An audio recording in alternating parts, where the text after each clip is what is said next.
Ouvre la bouche et prie. Baisse la tête, ferme les yeux. Baisse la tête, ferme les yeux, ouvre la bouche et prie.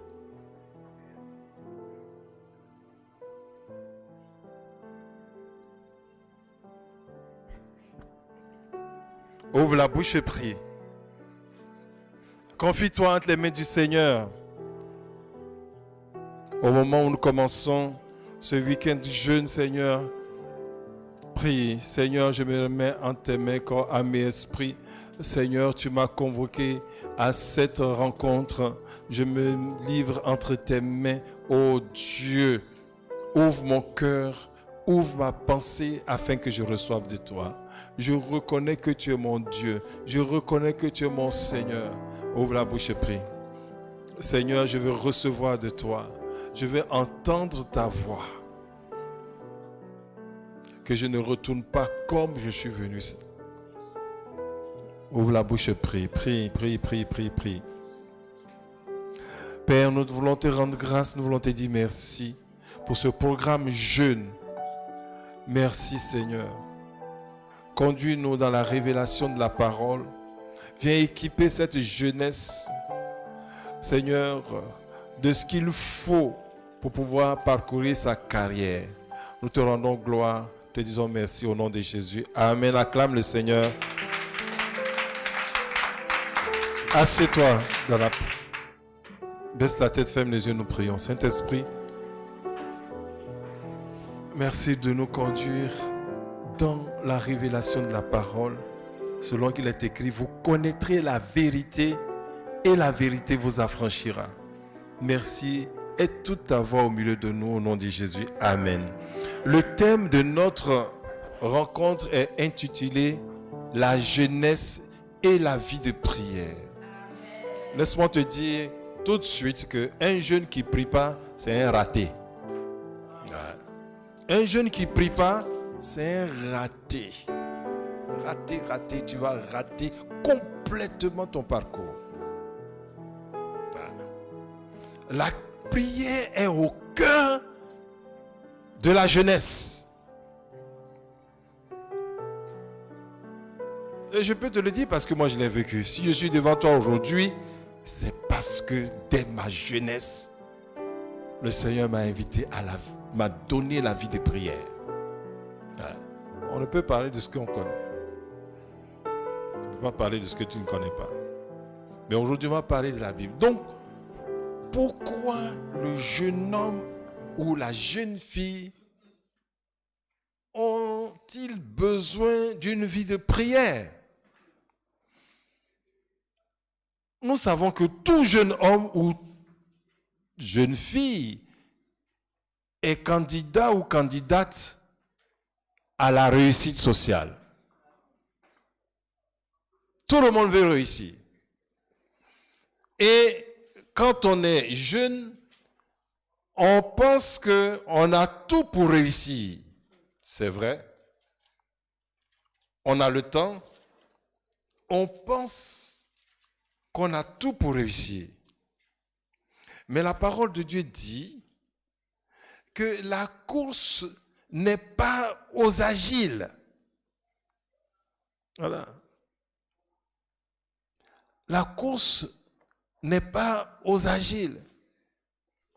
Ce n'est pas parce que tu es agile que tu vas remporter la course. Non. Ça dépend des temps et des circonstances. Voilà.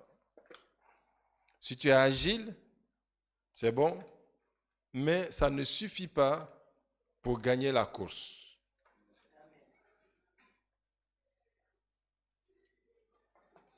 Et quand on est jeune aussi, on compte sur son habileté. Alors, si la course n'est pas au plus agile, ça signifie qu'il y a des choses qui déterminent le cours de notre vie. Quand je dis le cours de notre vie, c'est-à-dire l'allure que ta vie va prendre. C'est ça qu'on appelle le cours de la vie. L'allure que ta vie va prendre. Ouais. Ça ne dépend pas de toi. Alors lisons Hébreux 12, verset 1. verset 1.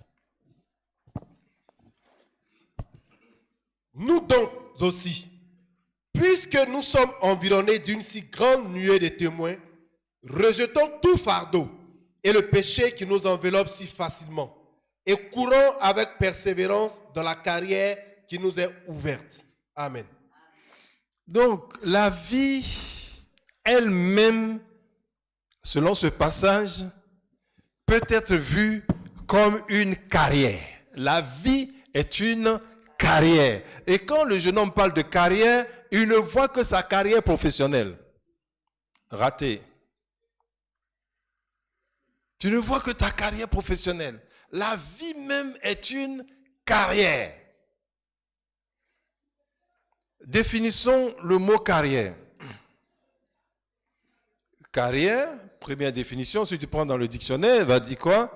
Activité professionnelle comportant des étapes à franchir, des degrés successifs. Voilà. Deuxième sens de carrière, c'est un espace fermé de barrières et disposé pour toutes sortes de courses, principalement pour les courses à cheval. Donc vous voyez, dans le sport, on voit que chacun court sa carrière. C'est un espace bien délimité. Et lorsque tu te trompes de carrière, tu es disqualifié.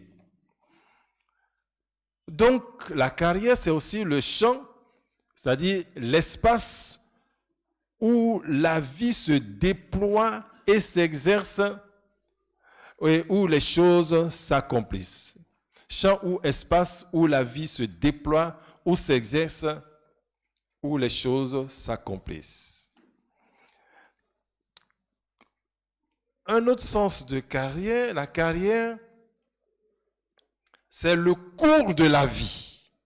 C'est ça, le cours de la vie, c'est-à-dire l'allure que prend ta vie. Tu vas dire, il y a des hauts et il y a des bas. Ça, c'est le cours. Ça va vite, ça ralentit, ça stagne, ça s'arrête, ça reprend, c'est tortueux, c'est ça le cours.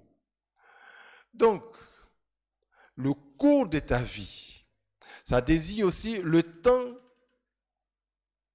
qu'on a pour exercer une charge. Et enfin, la carrière, c'est la profession que l'on embrasse. C'est la profession. Les études auxquelles on se livre. C'est la carrière. Donc, notre vie selon la parole de Dieu est comme une carrière de sport dans laquelle nous avons à courir. Donc, s'il y a une carrière, c'est qu'il y a un début, il y a une fin. Et la plupart du temps, les jeunes oublient qu'il y a une fin.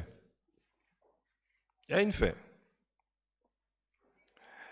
Écoute, le fait de se retrouver sur la scène de la vie signifie que nous sommes dans une carrière à notre naissance. Tu es né, tu n'as pas choisi de naître. Tu grandis sans le vouloir, tu es dans une carrière. Tu es déjà dans une carrière, la vie même est une carrière. Psaume 139, verset 13 à 17. Psaume 139, verset 13 à 17. C'est toi qui as formé mes reins, qui m'as tissé dans le sein de ma mère. Je te loue de ce que je suis une créature si merveilleuse. Tes œuvres sont admirables et mon âme le reconnaît bien. Mon corps n'était point caché devant toi lorsque j'ai été fait dans un lieu secret, tissé dans les profondeurs de la terre. Quand je n'étais qu'une masse informe, tes yeux me voyaient. Et sur ton livre étaient tous inscrits les destinés avant qu'aucun d'eux existât. Que tes pensées, ô Dieu, me semblent impénétrables, que le nombre en est grand. Amen. Donc voici un autre jeune homme qui est le roi David. Il a eu la révélation que c'est Dieu qui l'a conçu et formé dans le sein maternel. Combien de personnes ont la révélation que c'est Dieu qui les a conçus et formés dans le sein maternel et qui les a mis au monde? Combien de personnes? Et ce qui est intéressant, c'est que il dit, avant qu'il ne naisse, le nombre de jours était précis. Et ce qu'il devra faire sur la terre est déjà déterminé. C'est évident, puisque tu ne t'es pas mis toi-même dans la course. Si quelqu'un t'a mis, c'est que cette personne a un objectif bien précis. Voilà. Et donc, David a évolué dans sa carrière. Prenons Acte 13, verset 36.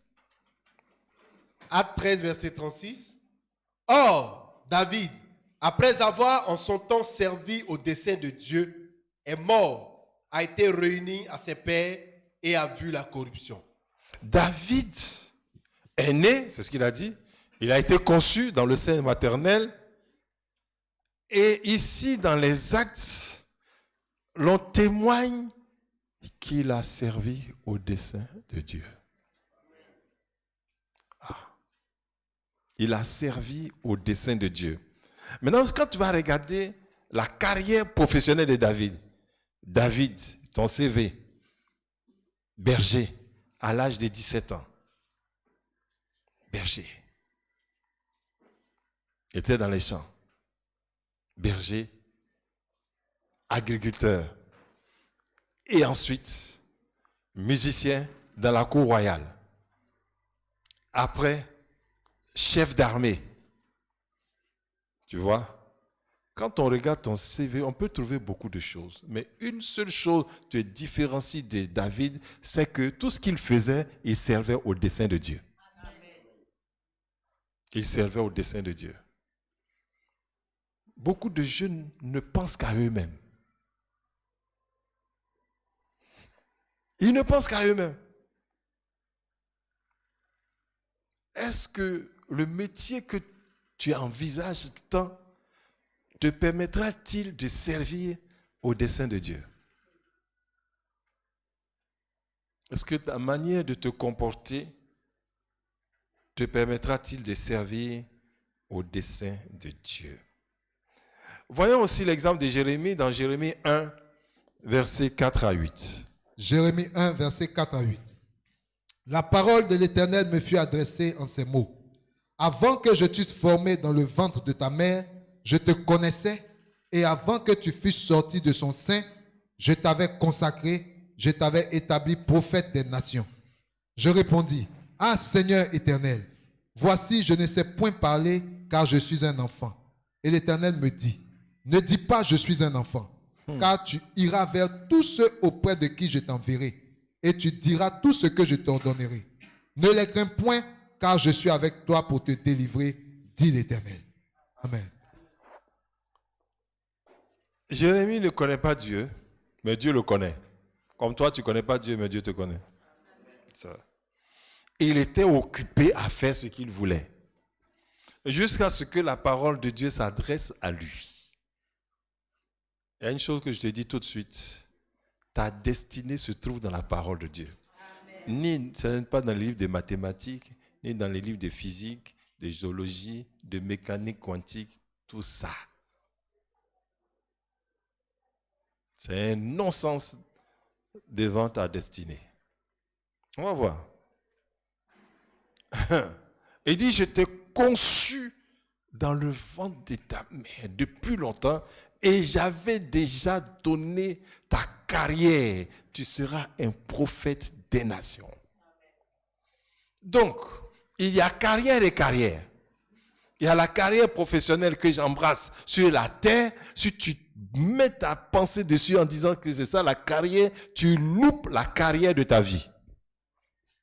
Il y a la carrière professionnelle, mais il y a la carrière de la vie. La vie est une carrière. Ce qui est sûr, tu vas rencontrer Dieu au bout de ta carrière. Ouais. Il dit, je suis un enfant, je ne sais pas parler. Il dit, arrête de dire ça. Arrête de dire, je suis un enfant. Ce qui veut dire qu'il était un jeune homme quand Dieu l'appelait. Arrête de dire, je suis un enfant. À partir du moment où tu es un enfant, que tu fais le mal, tu n'es plus un enfant. Oui. Ce qui caractérise un enfant, c'est son innocence. Il ne connaît pas le bien et le mal. Mais toi, quand tu choisis le mal, tu n'es plus un enfant. Ouais. Donc, ça veut dire que tes actes peuvent passer en jugement. Il dit, arrête de dire que je suis un enfant. Tu iras où je t'enverrai. Donc, Jérémie ignorait tout le projet de Dieu sur sa vie. Voilà pourquoi il se sentait disqualifié. Mais pour Dieu, c'était le moment de le servir. C'était le moment pour Jérémie de commencer sa carrière de vie. Je ne dis pas carrière de professionnel, je dis sa carrière de vie. C'était le moment pour lui de commencer sa carrière, longtemps conçue d'avance par l'Éternel. Jérémie 29, verset 11.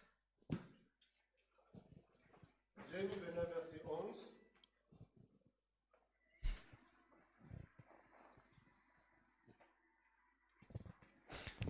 Car je connais les projets que j'ai formés sur vous. Projets de paix et non de malheur afin de vous donner un avenir. Tu vois, Dieu dit, car je connais les projets que j'ai formés sur vous. Sur chacun de vous assis ici, pour ceux qui m'entendent, Dieu a formé des projets sur vous. Amen. C'est pour cela que tu respires. Ouais, c'est pour ça que tu as des yeux pour voir. C'est ça. C'est pour ça que tu as de l'énergie pour te déplacer. C'est pour ça que tu as un cerveau pour réfléchir.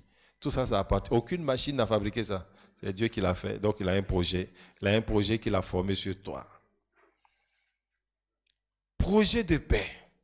Donc, si Dieu a prévu des projets pour nous, d'où viennent les carrières que nous forgeons sur la terre? Si Dieu a forgé, il a déjà des projets pour nous. D'où viennent ces carrières-là? Je veux être ceci.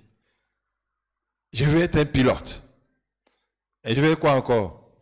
Un ingénieur. Un docteur. Je veux être ceci. D'où ça sort? D'où ça sort? Voilà. Pose-toi la question d'où ça sort. Ça ne vient pas du ciel. Ça ne vient pas du ciel du tout. Ça vient des choses de la terre. Et ce n'est pas Dieu qui les a conçues. Donc si tu bases ta vie sur ça, tu es dans l'erreur. Si tu te définis dans ça, tu es dans l'erreur. Erreur grave. On verra ça au cours de ce week-end. Si on a le temps de finir le thème, si on n'a pas le temps, on continuera les week-ends prochains. D'où viennent ces carrières? Dieu a formé un projet sur toi. Non, tu ne sais pas. Tu t'élèves, on t'a mis à l'école, tu vas, je dois réussir, tu es sur les rails. Tu dis non, j'ai envie de devenir ça. Ok. Mais sache qu'il y a une autre carrière, qui est la carrière de la vie. Voyons, pour répondre à cette question, si Dieu a prévu des projets sur nous, d'où viennent alors ces nombreuses carrières qu'il y a sur la terre? Pour répondre à cette question, nous allons partir dans la Genèse. Donc, nous allons voir la carrière originelle. La carrière existe. Si la vie est une carrière, c'est que la carrière existe. Comment les choses ont-elles commencé? Comment les choses ont démarré, ont débuté dans le jardin? Et c'est sur ça que tu dois t'en inspirer pour que tu vois si la carrière que tu es en train d'embrasser est compatible avec ta vie. Parce qu'il y a des carrières qui sont mortelles. Parce que si la carrière que tu embrasses n'est pas compatible avec la carrière vitale que Dieu a mis en toi, tu vas direct vers la destruction. Que cela ne soit pas ton partage. Ou que tu te repositionnes ce soir dans la véritable carrière. La carrière vitale, c'est la carrière de Dieu. Prenons Genèse chapitre 2, versets 4 à 17. Genèse 2, versets 4 à 17.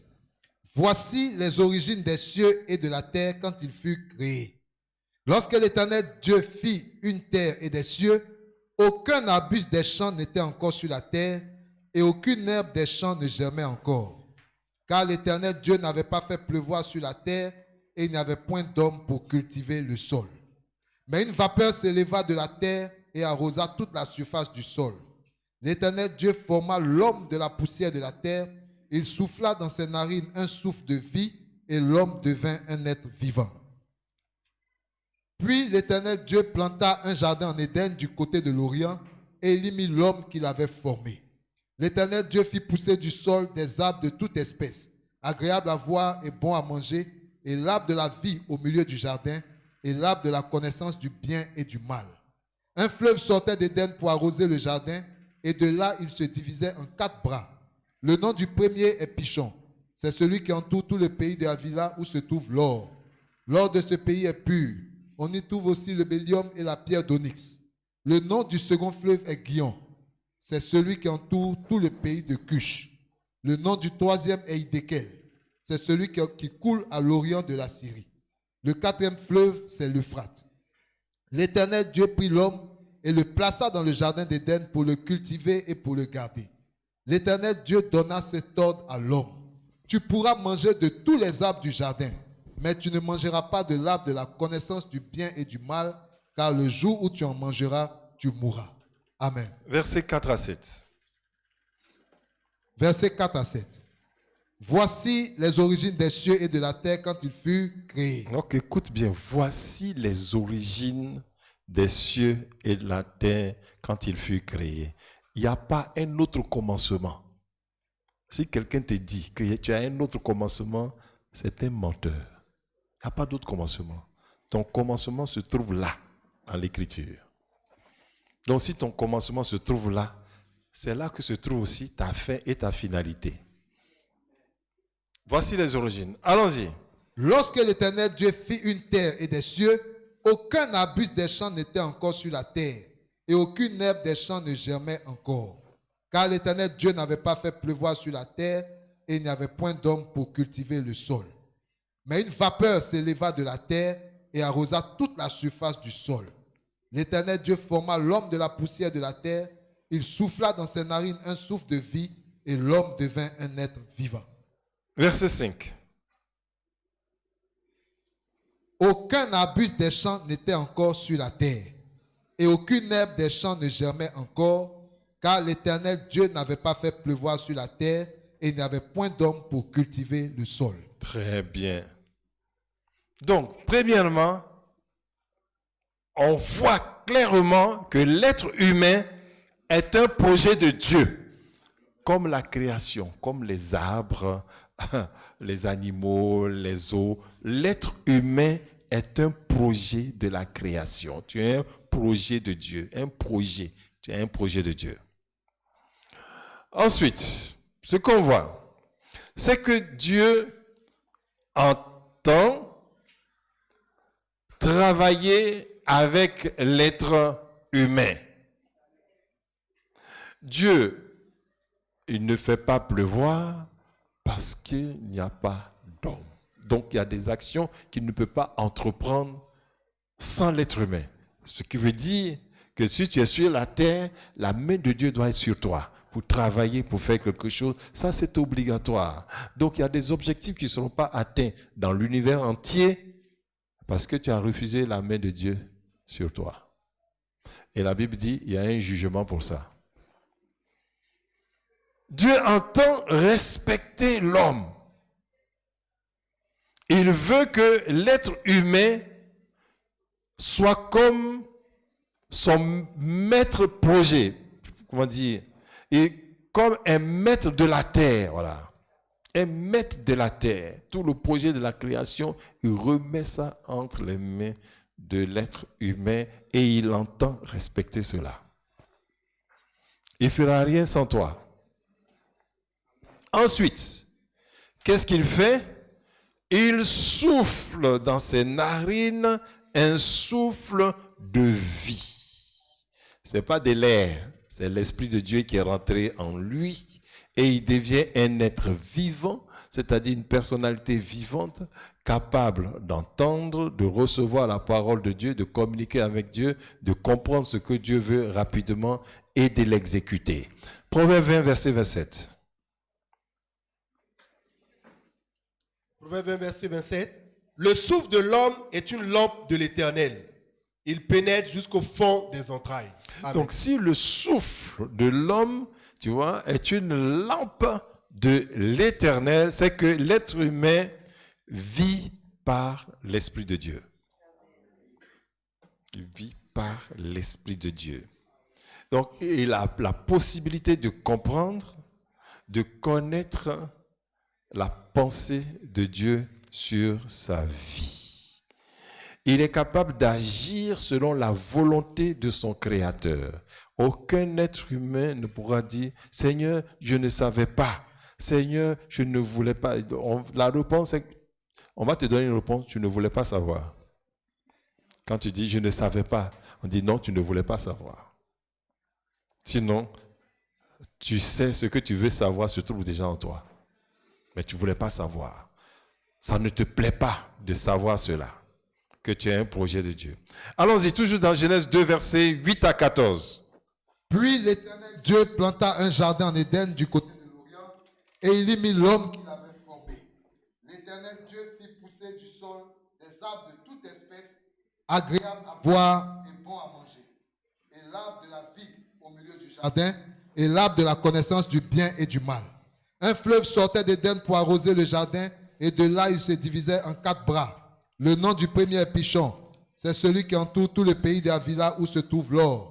L'or de ce pays est pur. On y trouve aussi le bdellium et la pierre d'onyx. Le nom du second fleuve est Guion. C'est celui qui entoure tout le pays de Cush. Le nom du troisième est Hiddekel. C'est celui qui coule à l'orient de la Syrie. Le 4e fleuve, c'est l'Euphrate. Très bien. Il faut bien me suivre. L'être humain est un projet de Dieu. Donc, il s'attend à ce qu'il fasse des choses pour lui. Et comme il s'attend à ce qu'il fasse des choses pour lui, il l'équipe. Il lui donne la compétence pour. Et lui ayant donné la compétence pour, il construit un environnement dans lequel les compétences qu'il a données à l'homme puissent se développer. Ce qui veut dire que tu ne peux pas aller dans n'importe quel environnement sous prétexte des études. Je m'en vais au Canada. Je m'en vais ici.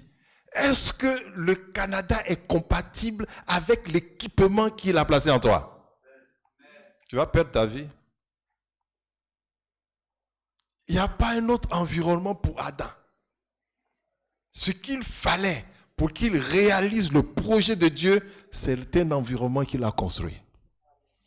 Et toi, tu dois savoir, non, ça ne va pas avec moi. Ça ne va pas avec moi. Ça, ce n'est pas mon milieu. Non, je ne peux pas. Mais ce n'est pas le diplôme qui détermine là où tu dois être. C'est la vie qui est en toi. La vie qui t'a été donnée.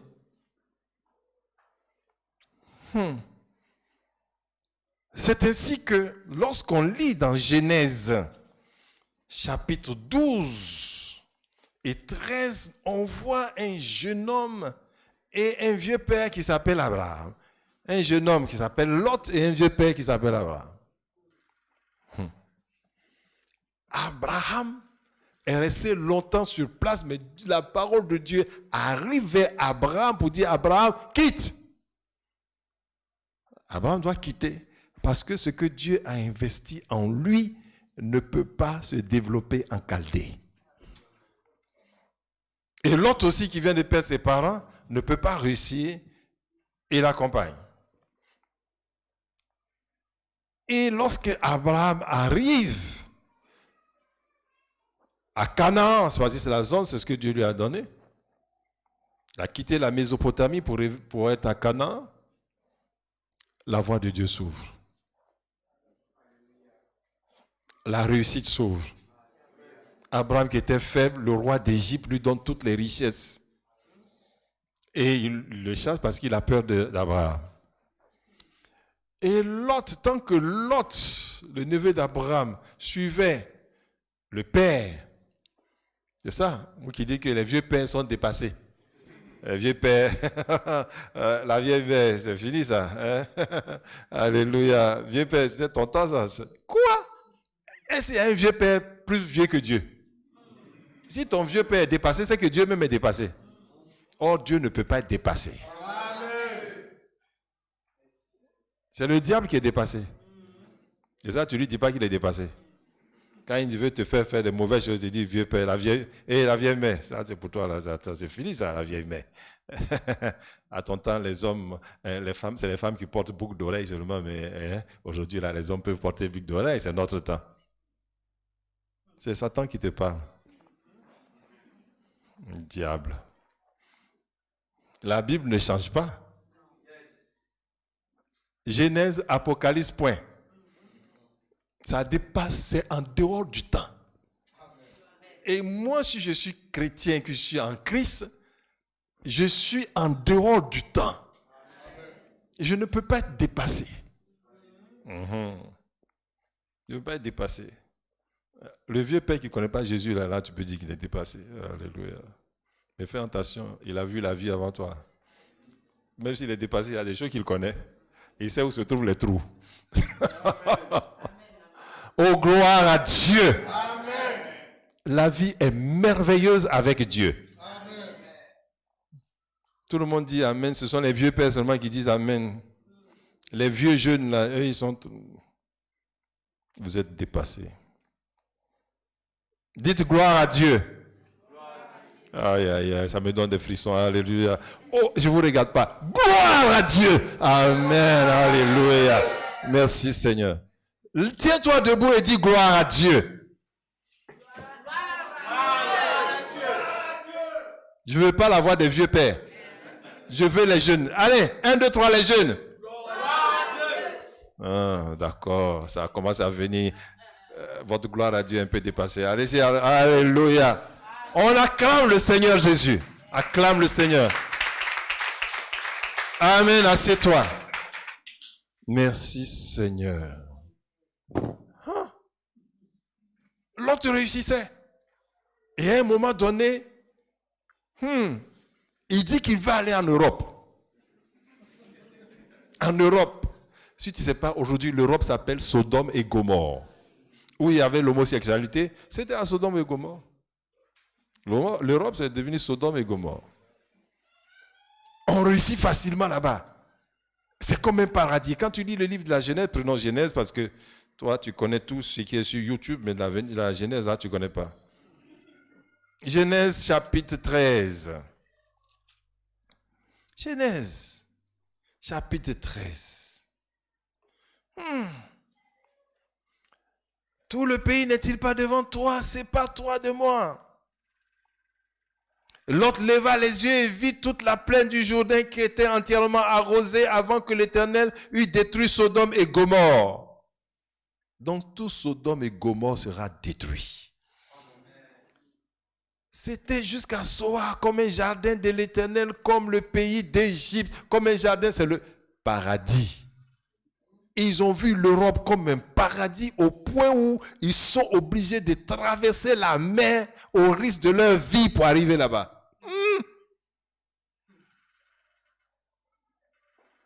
Ça, c'est les gens qui ne connaissent pas Dieu. Je suis fier dans mon pays parce que si je me donne la compétence, je suis capable de réussir. Je ne vais pas réussir, il va me faire réussir là. Il va me faire réussir là.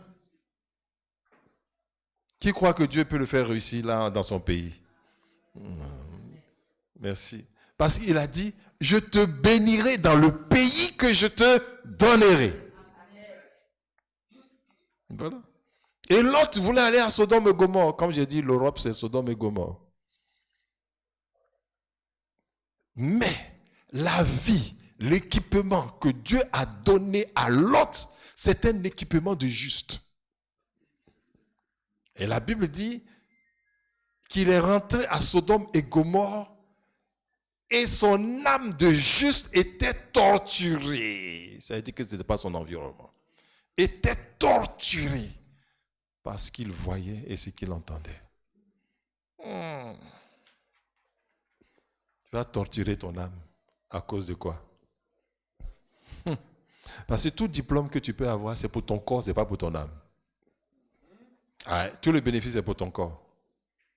Parce que l'âme humaine s'épanouit dans la relation. Et la seule relation dans laquelle l'âme s'épanouit, c'est la relation avec Dieu. C'est dans ça l'âme s'épanouit. Au finish, Lot a tout perdu. Pourtant, il était dans le pays où il y avait le plus d'argent, le plus de réussite et le plus de plaisir. Lorsqu'il a formé Adam, il l'a positionné dans le jardin pour faire son œuvre. Et Adam a pu travailler.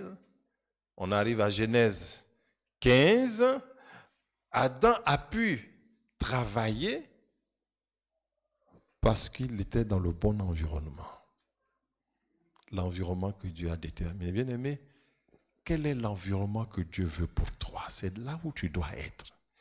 Ce n'est pas le diplôme, comment on appelle ça, ta perspicacité intellectuelle, parce que tu as beau être intelligent, tu ne seras jamais plus intelligent que le diable. Que la Bible appelle le malin. Tu ne seras jamais plus intelligent que le diable. Jamais. Ce n'est pas ton intelligence, c'est l'équipement interne qui est en toi. C'est ça qui doit déterminer dans quel environnement tu dois évoluer. Gloire à Dieu. Quand tu dis ça, le jeune va dire, mais papa, mais si c'est ça, mais pourquoi mes parents, même eux-mêmes, veulent dire qu'ils veulent m'envoyer en France? Parce qu'ils ne lisent pas la Bible, c'est tout. Et puis, tu n'es pas le projet de tes parents. Tu es le projet de qui? Dieu. Lui, il n'est qu'un tuteur. Un pédagogue, il rendra compte aussi. Ce qu'il doit te dire qu'il ne t'a pas dit, il va rendre compte. On doit entendre gloire à Dieu normalement là. Que tu sois triste ou pas, c'est la vérité. Allons-y, versets 15 à 17. Versets 15 à 17. L'Éternel Dieu prit l'homme. L'Éternel Dieu prit l'homme et le plaça dans le jardin d'Éden pour le cultiver et pour le garder. Non, tu n'as pas bien lu. Adam se plaça dans le jardin pour le cultiver. C'est ça ce qui est écrit. Lis.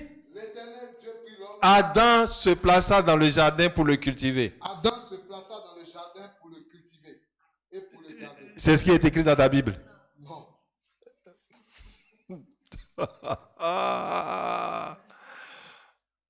Adam se plaça dans le jardin d'Éden pour le cultiver et le garder.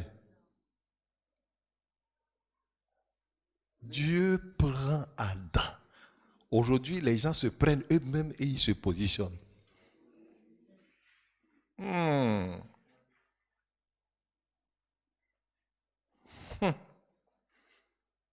L'Éternel prit l'homme et le plaça dans le jardin. Il l'a placé en fonction de son projet pour lui. Continue. L'Éternel Dieu donna cet ordre à l'homme. Tu pourras manger de tous les arbres du jardin, mais tu ne mangeras pas de l'arbre de la connaissance du bien et du mal, car le jour où tu en mangeras, tu mourras. Amen. La carrière de l'homme apparaît à ses propres yeux. La carrière de l'homme apparaît, lève-toi. La carrière de l'homme apparaît à ses propres yeux. Voilà. Le jeune homme, il est dans la vie, il ne sait pas ce qu'il doit faire. Il n'a pas besoin de savoir ce qu'il doit faire. Dieu le prend et il le place. Amen. Si Adam devait se placer quelque part, il allait chercher. Peut-être comme il y a des oiseaux qui courent, il allait monter sur les arbres. Donc, à partir du moment où Dieu l'a placé, ce jeune homme comprend tout de suite ce qu'il doit faire. S'il l'a placé dans la cuisine, il sait ce qu'il doit faire. S'il l'a placé dans un champ, qu'est-ce qu'il doit faire? Il va cultiver. Donc, là où tu es placé doit être compatible avec le projet de Dieu pour ta vie. Et ce n'est pas des choses que tu dois chercher. Ça saute aux yeux. Si tu ne vois pas, c'est que tu n'es pas au bon endroit. Voilà. C'est évident ce que Dieu veut que tu fasses. C'est évident. Évident. Évident. Un jeune qui prie, c'est évident. C'est évident.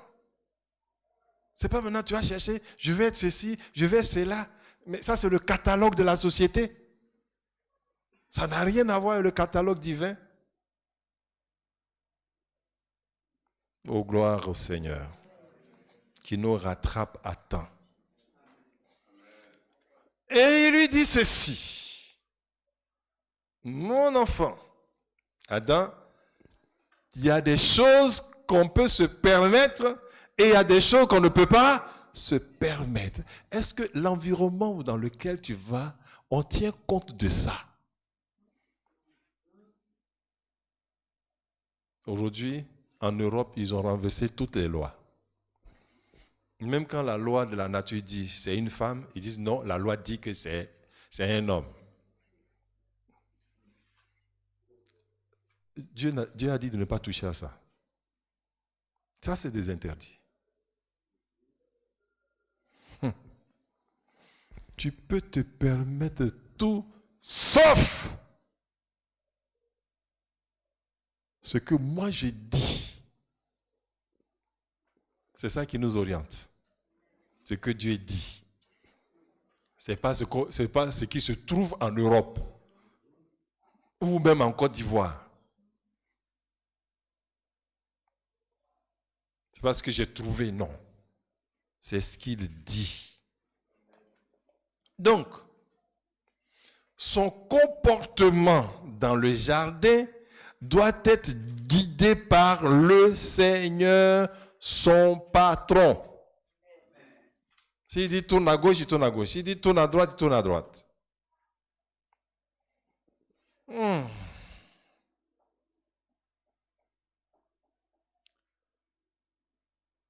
Adam est conscient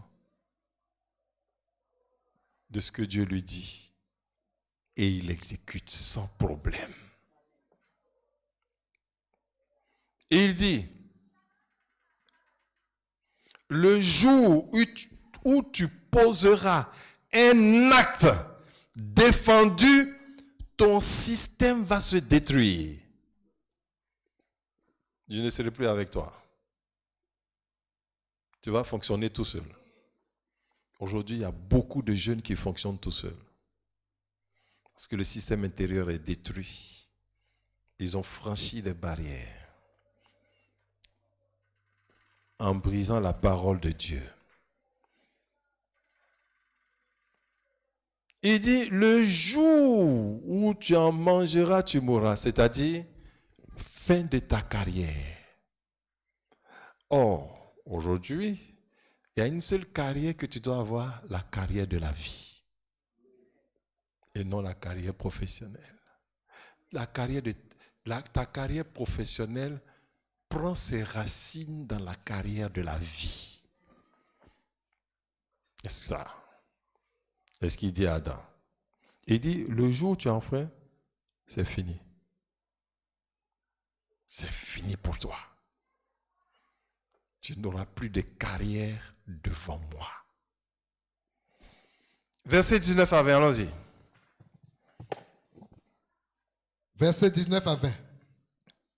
L'Éternel Dieu forma de la terre tous les animaux des champs et tous les oiseaux du ciel, et il les fit venir vers l'homme pour voir comment il les appellerait. Prends la partie du verset 18 déjà. Verset 18. L'Éternel Dieu dit, il n'est pas bon que l'homme soit seul. Je lui ferai une aide semblable à lui. L'Éternel Dieu forma de la terre tous les animaux des et tous les oiseaux du ciel, et il les fit venir vers l'homme pour voir comment il les appellerait, et afin que tout être vivant portât le nom que lui donnerait l'homme. Et l'homme donna des noms à tout le bétail, aux oiseaux du ciel et à tous les animaux des champs, mais pour l'homme, il ne trouva point d'aide semblable à lui. Amen. J'ai dit du verset 19 à 20. Reprends le verset 19 à 20. Versets 19 à 20. L'Éternel Dieu forma de la terre tous les animaux des champs et tous les oiseaux du ciel, et il les fit venir vers l'homme pour voir comment il les appellerait. Voilà. Il forme tout. Écoute, si l'on te dit que l'homme a formé ou fabriqué quelque chose sur la terre, ce n'est qu'un mensonge. Ne crois pas. Il va dire, ah, et l'avion? Et l'avion. Ah. Sans les lois de Dieu, l'avion ne fonctionne pas. Et sans les modèles, c'est des modèles que Dieu a déjà préfabriqués, préformés. Toutes les inventions sont déjà prédéterminées par l'Esprit de Dieu. Mais si l'homme fabrique quelque chose, et le diable alors? Personne, quand on dit créateur, il y a un seul, même la chaise sur laquelle tu es assis. Ce sont des formes que Dieu a inventées. Sinon, toi, tu n'en allais jamais sortir. Si on dit, est-ce que l'homme, si on devait faire, l'homme devait inventer quelque chose, on allait s'accroupir. Toutes les formes que tu vois, elles viennent du ciel. Il y a plein de formes au ciel. Il y a des chaises. Il y a des chaises au ciel. Il y a des maisons. Il y a des rues. Il y a des objets d'art. Il y a des chaussures. Il y a des montres.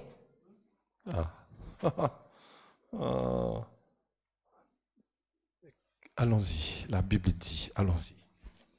Dans Jean chapitre 1. Je croyais qu'aujourd'hui, j'étais tellement content de venir parler aux jeunes, mais aujourd'hui, là, je ne sais pas. On dit tout ce qui est dans la jeunesse, on dirait que c'est mort. Parce que je n'ai pas de répondant, je n'ai pas d'enthousiasme. Je dis, moi seul, gloire à Dieu. Alléluia, il est merveilleux ce Dieu-là. Au commencement était la parole, et la parole était avec Dieu, et la parole était Dieu. Donc, bien aimé, sans la parole, quelle invention tu vas faire? Pour qu'on crée, il faut qu'on se parle. Si il a déjà donné la parole, c'est pour ça que tu communiques. Ils étaient en train de construire la tour de Babel, n'est-ce pas? Et il dit, ah, c'est parce que je vous ai donné des langues, vous comprenez. C'est pour cela que vous voulez monter.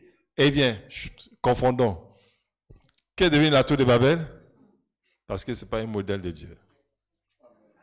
Détruit. Exactement. Toutes choses ont été faites par elle. Et rien de ce qui a été fait n'a été fait sans elle.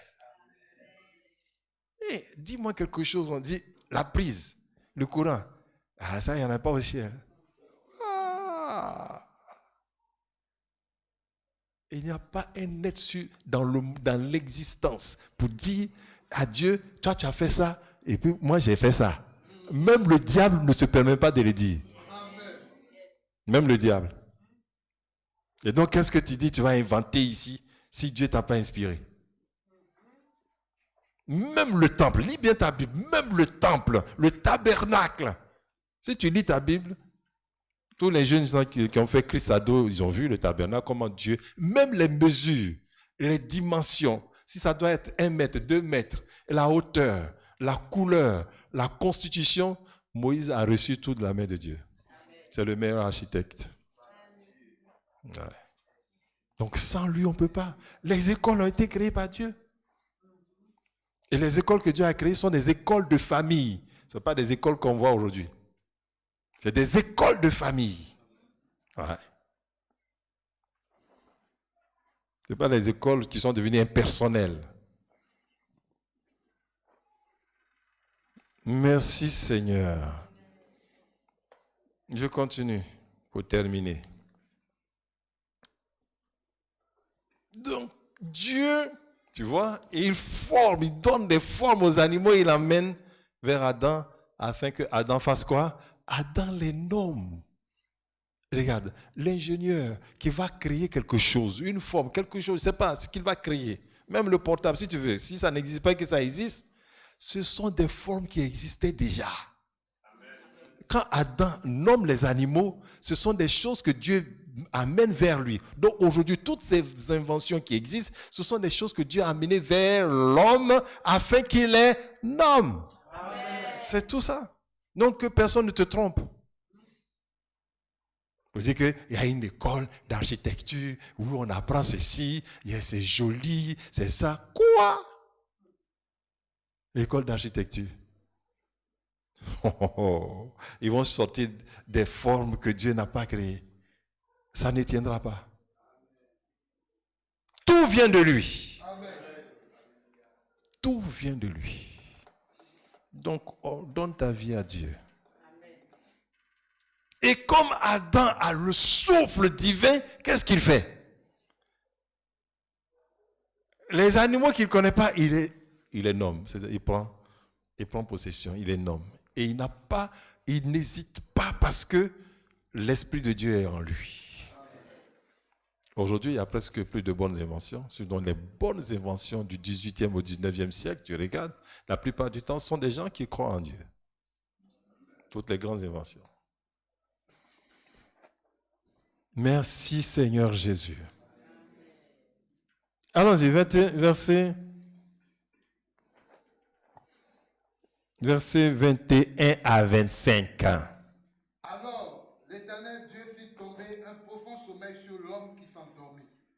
Il prit une de ses côtes et referma la chair. Reprends le verset 20 alors. Verset 20. Et l'homme donna des noms à tout le bétail, aux oiseaux du ciel et à tous les animaux des champs. Mais pour l'homme, il tu entends, non? Il a donné des noms à tout ce que Dieu a pris pour former déjà. Et il donne des noms.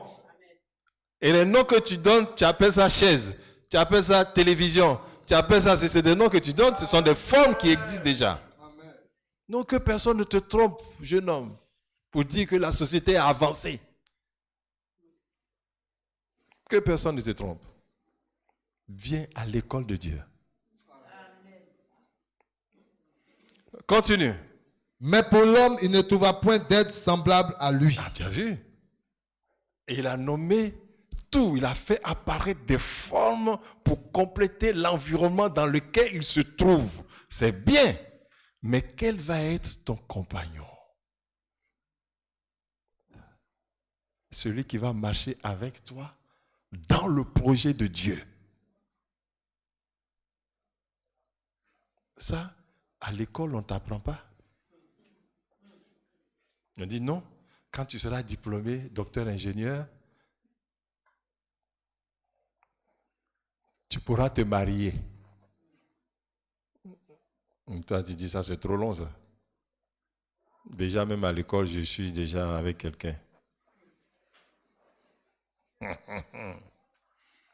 Je suis déjà avec quelqu'un. Tu es en train de gâter la carrière de quelqu'un, ou bien vous êtes en train de gâter votre carrière de vie. Ça, à l'école, on ne va pas te dire non. On te dit non, il y a la carrière professionnelle à part, il y a la vie affective à part. C'est pour ça que tu vas voir des gens qui sont très bien placés, mais qui ont une vie affective de cochon. Que tu dises amen ou pas, ça c'est ton affaire. Ils ne sont pas un modèle. À quoi ça sert d'être un grand directeur général et puis tu cours derrière toutes les petites filles de 15, 16, 17 ans? Ça encore, encore, on peut dire encore. On dit, mais regarde, j'ai dit ça encore. Il dit ça encore, on peut accepter. Comme on dirait. Mais il y en a qui courent derrière les petits garçons. Ah, tu as vu, il a dit. Ils ont laissé les petites filles et les petits garçons maintenant. Tiens! Sodome et Gomorrhe. Bien-aimé, si ta tête et ton cœur n'est pas en Dieu dans cette génération, tu seras un fou. Amen. Tout ce que je peux te dire. Et ils ne trouvent pas d'aide, ils voient les animaux, mais en tant qu'être relationnel. Ça, on ne t'apprend pas à être dans l'école d'ingénieur ou dans l'école d'informatique ou dans l'école de médecine. On ne t'apprend pas la vie relationnelle. Où on t'apprend ça? À la maison. Et si c'est dans la maison, l'école se trouve à la maison. Ça, c'est l'école de Dieu. C'est l'école de Dieu.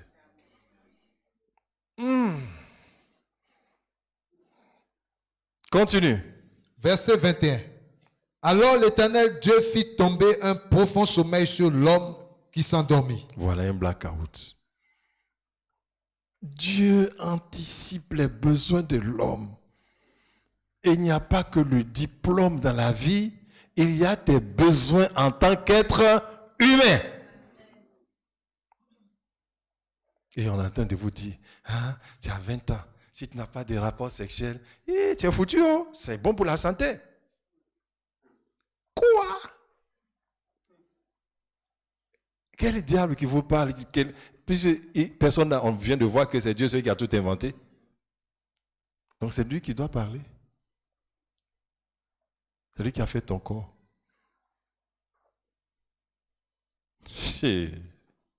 Sois délivré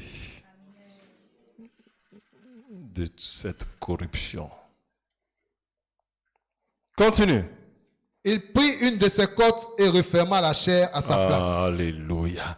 Tout est déjà en toi. Tout. Ta carrière, ta vie familiale et affective se trouve en toi. Il a déjà mis en toi. Simplement, il faut que tu sois dans l'environnement que lui a prévu. Ouais. Mais si tu n'es pas dans l'environnement, c'est des faux et usages de faux qui vont venir vers toi. Des pièces adaptables. Merci Seigneur. Gloire à Dieu. Continue. Verset 22. Continue jusqu'au verset 25. L'Éternel Dieu forma une femme de la côte qu'il avait prise de l'homme et la mena vers l'homme. Attends. La femme est sortie de là. Donc s'il a mis la femme là, il a mis tout ce que tu dois créer sur la terre dedans en toi. Tout ce que tu dois inventer sur la terre, tout ce que tu dois devenir, tout ce que tu vas faire, c'est en toi. C'est pas à l'école, c'est en toi. Et maintenant, il faut qu'il te guide dans l'environnement et que tu obéisses aux lois de Dieu pour que ces choses-là sortent pour sa gloire. Continue. Et l'homme dit, voici cette fois celle qui est os de mes os et chair de ma chair. On l'appellera femme parce qu'elle a été prise de l'homme. Voilà. Quand il a vu, qu'est-ce qu'il a fait? Il a nommé. Comme il a nommé les animaux, il a nommé. Les animaux étaient préparés, formés par Dieu. La femme est préparée, ton mari est préparé, formé par Dieu. Ça va paraître devant tes yeux. Et tu ne peux pas ne pas reconnaître. Et aujourd'hui, on se marie par correspondance. Voilà.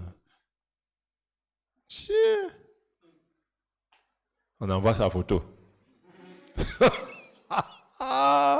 Récemment, il y a un qui a failli se faire avoir. Bon, c'est bon comme ça. Ça, il faut dire ça hors micro. Continue. C'est pourquoi. Continue de faire ça, tu vas voir. Marie avec correspondance, bah. Tu as vu la tête d'homme, mais si en bas c'est chimpanzé, tu ne sais pas.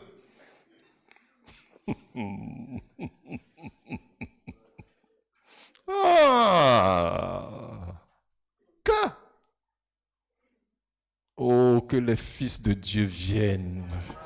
Que les fils de Dieu se lèvent et qu'ils apparaissent. Seigneur, manifeste tes fils dans la création. L'heure est venue que tu manifestes tes fils. Oh, gloire à toi. Tes choses sont tellement merveilleuses. Non, tellement simples. Il la reconnaît. Comme je reconnais le travail que je dois faire. Comme je reconnais l'endroit où je dois être, qui fréquenter, je n'ai rien à inventer. Termine. Verset 24. C'est pourquoi l'homme quittera son père et sa mère et s'attachera à sa femme et ils deviendront une seule chair. L'homme et sa femme étaient tous deux nus et ils n'en avaient point honte. Amen. De tout ce qui précède, nous pouvons retenir Dieu est le chef projet de vie de l'être humain. Il est le chef projet. Manager project. Ça veut dire quoi, un chef projet? Un chef projet sur un chantier. C'est quoi? Tout passe par lui. Et il dirige tout. Tout passe par le manager project. Le responsable projet, je ne sais pas comment on peut appeler en français. Et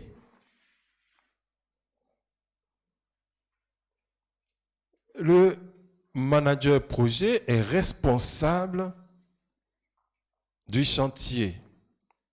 Et il dirige toutes les opérations qui se déroulent sur le chantier. Pourquoi? Parce qu'il a un plan devant lui qui est conçu et il exécute.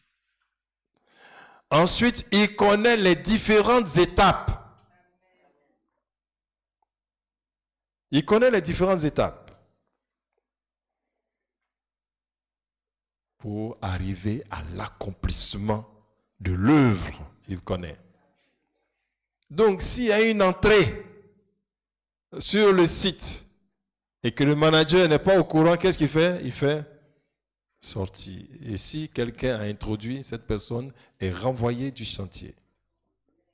Et il dirige les opérations de chaque étape du projet.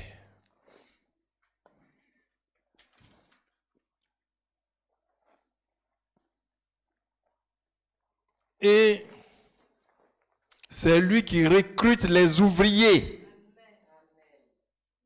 C'est lui qui recrute les ouvriers selon leur qualification, c'est lui qui les teste. C'est lui qui donne les instructions pour que l'œuvre se réalise correctement. Toute nouvelle initiative ou instruction doit avoir son consentement avant exécution. On vient de lire Genèse 2, 25. Genèse 2, 25, Adam et Ève, tous deux nus, ils n'avaient point honte, c'est la transparence totale. C'est le résultat du management de Dieu dans la vie d'Adam et Ève. Et non, quand on dit ils sont nus sans honte, ça veut dire il n'y a aucun problème dans leur vie. Aucun problème. Les jeunes que vous êtes, si on prend la radioscopie spirituelle, on va trouver des multitudes de problèmes dans vos vies. Multitudes. Ils n'avaient aucun problème. Ils n'étaient pas envieux. Il n'y avait pas des désirs, des passions. Il n'y avait pas des choses qui étaient... Ils étaient satisfaits. Ils étaient heureux. Mais aujourd'hui, avec l'âge que vous avez, waouh!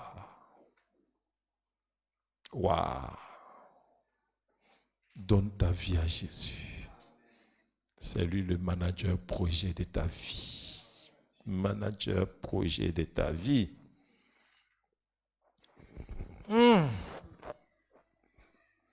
Oh, gloire à Dieu.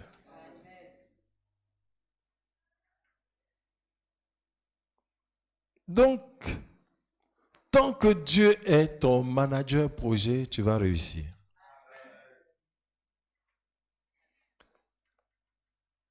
De grandes figures dans la Bible témoignent de cette vérité. Ce soir, je vais m'arrêter là. Demain, si j'ai l'espace, je vais continuer. Si je n'ai pas d'espace, je vous convie au prochain week-end jeûne.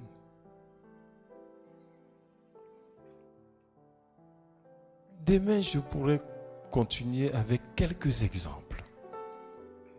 L'exemple de David, l'exemple de Moïse, pour que tu comprennes certaines choses et qu'il n'y ait pas de collision entre la carrière professionnelle et la carrière de vie. S'il y a une collision, c'est grave.